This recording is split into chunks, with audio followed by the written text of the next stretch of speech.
student at Brian Fry's lab as well. You get 3 for 1 in this session.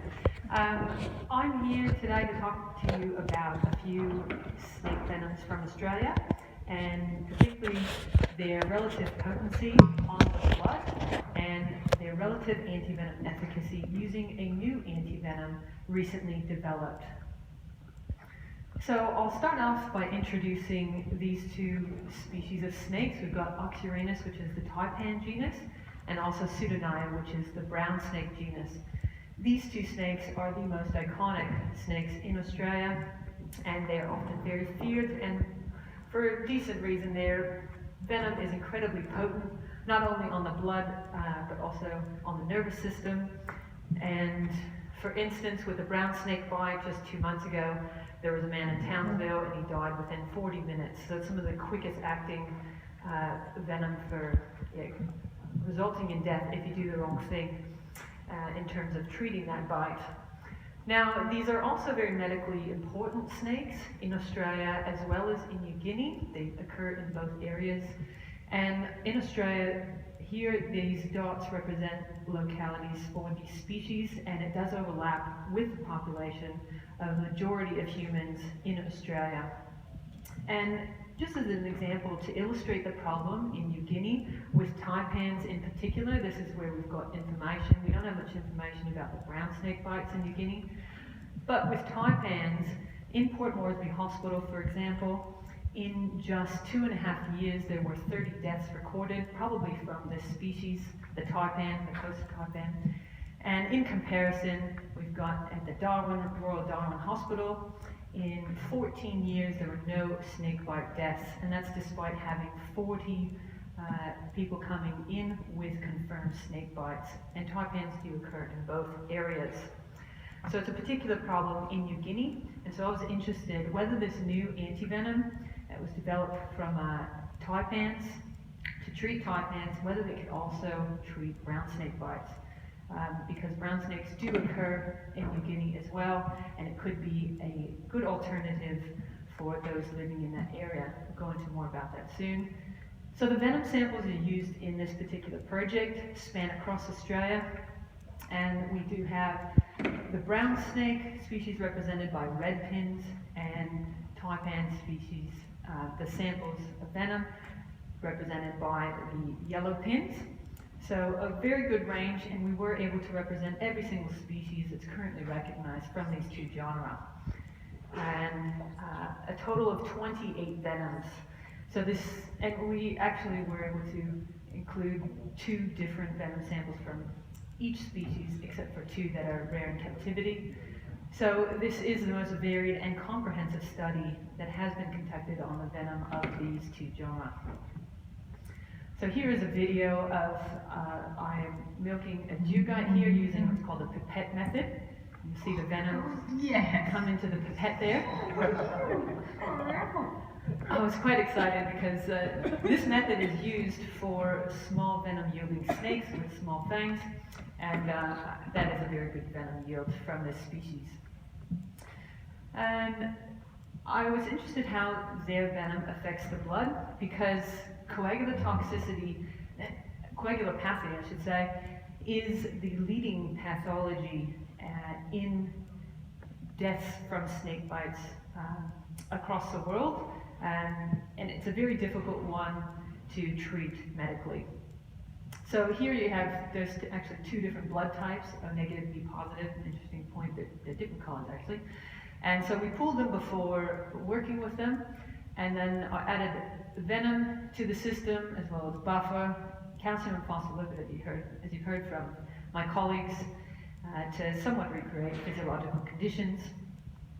And then we use this very large, expensive, and precise machine to measure the time it takes until the venom clots the blood. I think it's important to note that while this machine is very precise, it does not exactly simulate the complex pathophysiology that occurs when somebody is bitten by a snake, because there are multiple systems in the body that are interacting with the venom. But what it does do is tell us the relative potency of these venoms, as well as anti-venom efficacy, and it does it very well. So we're very fortunate to have that. So instead of buffer sometime, the next step, I add anti-venom to see the effect difference. And here's where I want to talk about the new anti-venom that's been developed. It's currently in clinical trials, performing well, and it's produced in Costa Rica at the Instituto Clodomiro Picado. And importantly, there's two really important facts about this anti-venom. The first being that it is 25% the cost of the currently available anti-venom. So in New Guinea, where you can have one of these ampules costing up to 15% of their annual income, this can be very helpful for helping to treat those bites in the area. And the second important thing about this anti-venom is that it is a true monovalent. And what I mean by that is that the horses that are immunized by the Taipan venom have only been exposed to Taipan venom. So unlike some other anti-venom production lines, where you have a sort of crop rotation style of different horses being exposed to different venoms across their life, you will have residual antibodies in the plasma, and therefore they will come through in anti-venom. So this one is a true monovalent. So here is just one example. I don't have time to go into all of them very detailed, but I want to show you broadly here. We do have the venom-induced clotting time of human plasma on the y-axis, and on the x, a concentration of venom. So this is on the blood, and it's an inland Taipan, Oxyrinus microlepidotus. So as you can see, we've got venom in red, and then venom plus anti-venom, blue curve. And so there has been a shift. As soon as you raise that curve, there has been a slowing of the clotting time, so that's neutralizing the coagulant toxins in from that venom. And so to compare across the different species, the 28 venoms, we use a measure called area under the curve. And this number here, how that's produced, we will compare this across all the 28 venoms, is by taking this area with venom antivenom and dividing it by just the venom curve. And then we can compare and looking at all of these. So it's not quite all the 28, but don't worry about all the details. I'm just going to point out a couple themes here. So I did perform 150 dose response curves, so that's 50 in triplicate for this particular project. And the brown's on the bottom, Taipans on the top. And as you can see, there's a very tight, there's not much space between those curves down on the bottom with the brown snakes, but you have more anti-venom efficacy, a greater effect of the anti-venom. There's more space between the curves up the top. I think it's also worth noting at this stage that brown snakes, they're the quickest clotters that we have tested in our lab, and we've tested a lot of venoms from across the world. So as an example, they're clotting in our assay at 5.2 seconds. Compare that to Taipans, about 8.2, and Du Bois is around 15 seconds in our assay. So extremely potent on the blood.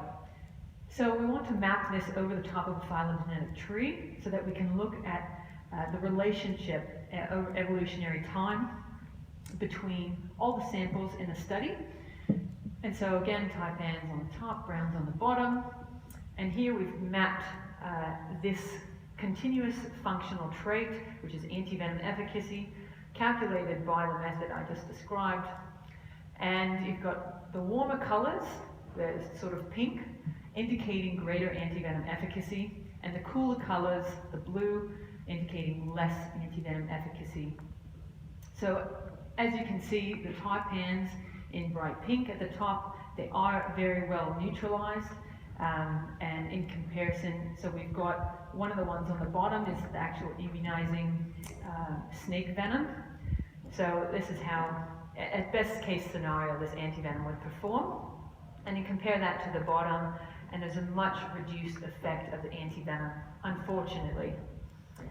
And this does match with the potency of these different venoms on the blood. So the brown being more potent than Taipan on the blood.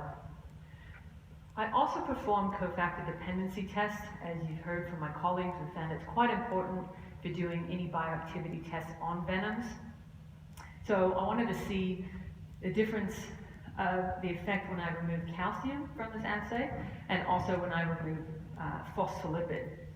And I'll just go into the phospholipid briefly here. So on the left, we have clotting time, and those numbers are n equals 3 of the highest concentration of those dose response curves. And then on the right, we have phospholipid dependency. So the more dependent it is, it's going to be more blue. The less dependent, it's going to be toward the red or the green. And I'll point out, since there's a lot of information here, you have some positive numbers here and some negative numbers. So we actually found an interesting pattern here where you've got, when it's negative, it means that in the absence of phospholipid, the venom actually accelerated in our assay. And we also performed this at 2 different concentrations and confirmed this pattern roughly stayed the same. And if you look, there's about 3 different groups here where we've got positive numbers at the top, and in the middle it becomes negative, and then at the bottom, this inframacular spirorinca and affinis clade, it actually reverted back to the ancestral state of being more phospholipid dependent. And so if you think about it from an evolutionary perspective, well, phospholipid does occur in prey items, but they're in lower amounts, they're in small amounts. So we would think, okay, if it's removing a rate-limiting step, not requiring phospholipid, then that would potentiate the venom and allow it to have its effect even greater. But then it begs the question, well, why revert back? And so it's quite an enigmatic sort of issue to think about, and we're still trying to work out why that may be the case. But regardless, I think it is interesting to point out there's a phylogenetic signal here, so we think there's truly something going on. And as I said, I think it is important to include these cofactors when performing bioactivity tests on venoms.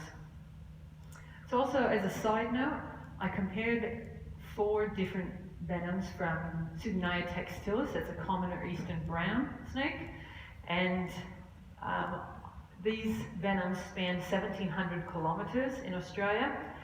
And the reason for this interest that I had is that Simone Flight et al. 2006 paper, they published work that indicated that the further north you go, brown snakes are more potently procoagulant.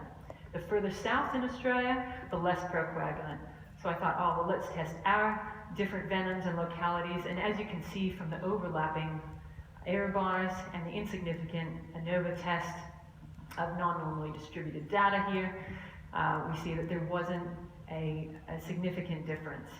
So why the disparity between their study and ours, I'm not too sure. I do know, as Brian pointed out in his talk, that Pseudonea species are known to have an ontogenetic change in venom composition. So the young ones feeding on skinks, they don't carry the coagulant toxins just yet. It's not until they reach adulthood where they do have procoagulant toxins. So perhaps that study used smaller snakes, we're not too sure.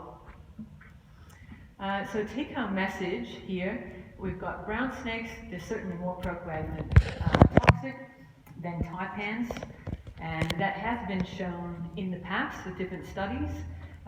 So this is just corroborating that, but not to the extent that we've done here across all of the brown snakes and different localities around as well.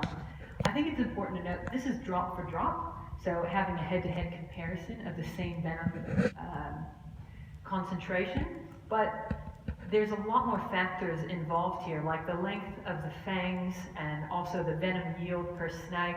So taipans on average yield at least 6 times more venom per bite than a brown snake. So, you know, you might be a little bit afraid of the brown snake after this talk, but yeah, the taipan is certainly not to be reckoned with as well. Another take-home message that this new anti-venom, it does neutralize all taipan species, including the ones in Australia, even though immunizing venom is from New Guinea. So that's good news. It might be an option in Australia, a much cheaper option.